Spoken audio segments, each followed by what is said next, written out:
So the problem, I think, at least as far as Office Space is concerned, is not with the bullshit job itself. It's the fact that the company treats it as a bullshit job and doesn't care who's doing it or whether or not they're good at it. What others might deem stupid shit, you know matters. You know it's worth talking and thinking about, and so do we. We're sisters Tracie and Emily, collectively known as the Guy Girls.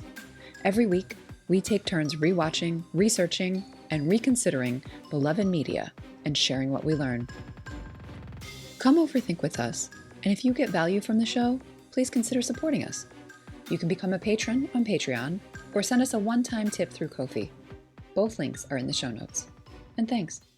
I'm Tracie Guy Decker, and you're listening to Deep Thoughts About Stupid Shit, because pop culture is still culture, and shouldn't you know what's in your head?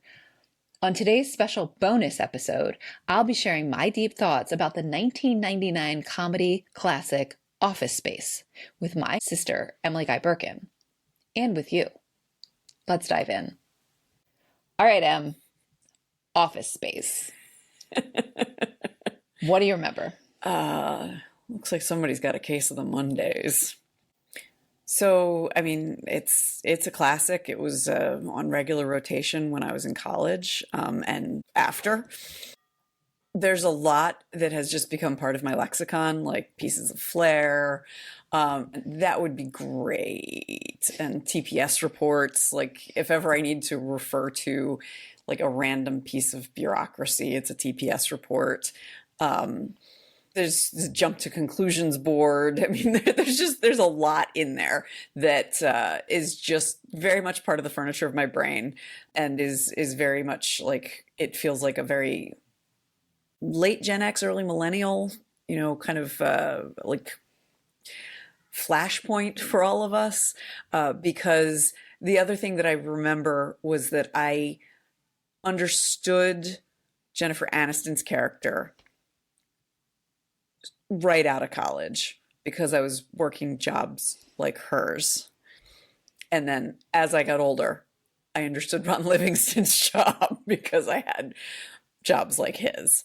And so I feel like Mike Judge really did get to something that we definitely see in work culture and how pointless it all can seem, and ways to find meaning in life where you work to live rather than live to work. Yeah. Yep. So tell me, why are we discussing it today? Well, we've been trying to bring more I have been trying to bring more comedies in to our repertoire. We spent some time on dramas and horror and heartfelt things. And so we've been doing a little bit more comedies. And so I was thinking about some of the really foundational comedies for Gen X. And this one just kind of rose to the surface.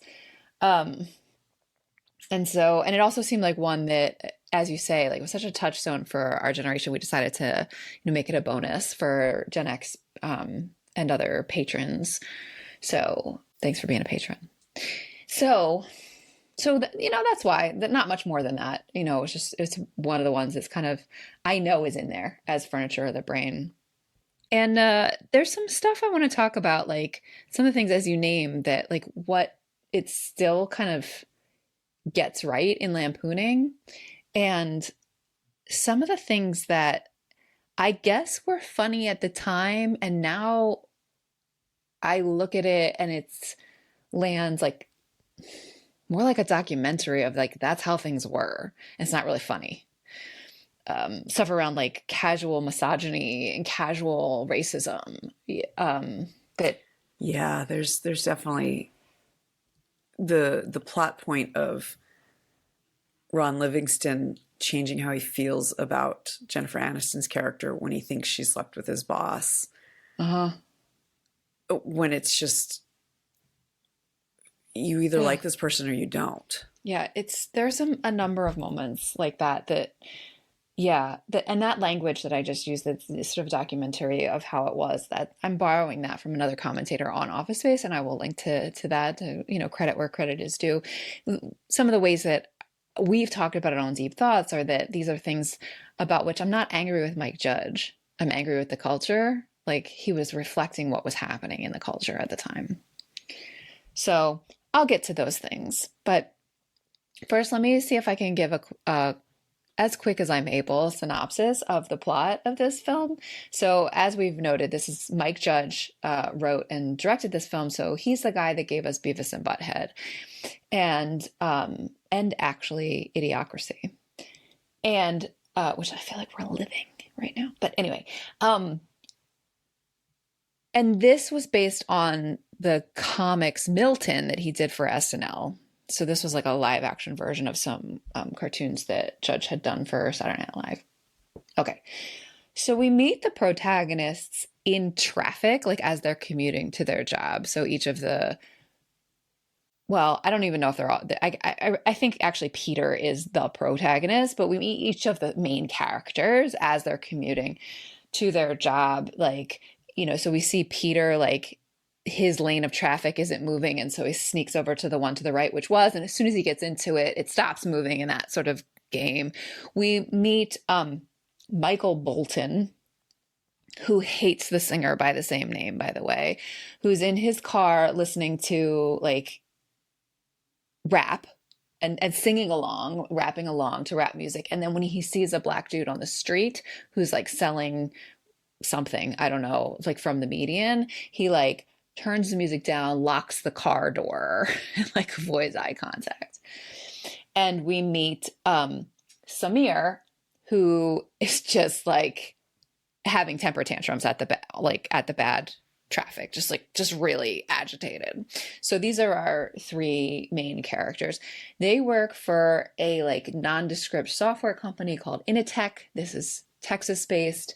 And as soon as Peter gets to his desk, we see all of the like little annoyances. So there's a woman who sits in a cubicle like across the aisle from him who is answering phones, and she says the same thing over and over again in a very annoying way. And then Milton, who was the star, I suppose, of the Saturday Night Live cartoons, so I don't remember them, is the squirrely little dude who mumbles, who I think, looking at it with 2024 eyes, I think must be neurodivergent, though obviously they never say that, but he's just kind of weird. And he is listening to the radio, like talk radio, that's a little bit loud. And so when Peter asks him to please turn it down, he says, well, I was told I could listen to it at a reasonable volume because so-and-so, blah, blah. You know, he's like mumbling why he's not gonna do that. Okay, so we've met these guys in this like mind-numbing work situation.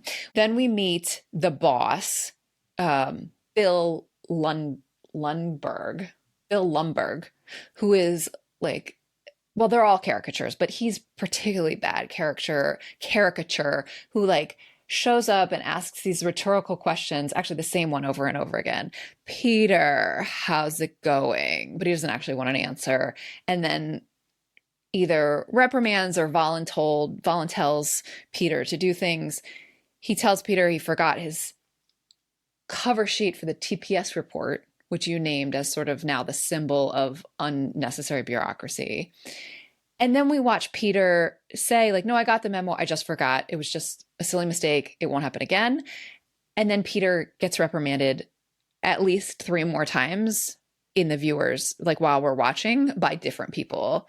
So somebody else comes over to his cubicle to tell him about the TPS report and asks if he got the memo. And then he gets a phone call. So he gathers up his 2 friends, Samir and Michael, and they go across the parking lot to a TGI Fridays coded place called Tchotchke's for coffee. Jennifer Aniston is one of the servers there. Peter has a crush on her. So his friends say, well, why don't you talk to her if you like her so much? He says, no, I'm trying to work things out with Anne. And like, he also names himself as a pussy. He uses that word. And the 3 of them talk about, like, he says, you know, we're all pussies. And Michael and Samir say, well, I'm not. Don't call me that, whatever. So we learn about this girlfriend, Anne. On their way back to the building where they work, they're met in the like grassy part of this like nondescript office park by Tom, who's freaking out because they've hired consultants and Tom is sure this means there's going to be layoffs. So they go to a staff meeting where like the worst kind of like motivational posters, like, is it good for the company, question mark, like on these big banners. And in fact, there are these consultants who, Tom's right. So we watch each of them get sort of interviewed by these two guys, both named Bob, who are the consultants who are figuring out where they can, these so-called efficiency experts. Meanwhile, Peter goes to see a hypnotherapist with his girlfriend. And the hypnotherapist, we hear Peter say, since I started working, every single day of my life is worse than the one before. So whatever day you meet me, that's the worst day of my life. And the hypnotherapist is like, really, like today? Today's the worst day of your life? And Peter's like, yes, today is the worst day of my life. So the hypnotherapist is like, that's really messed up.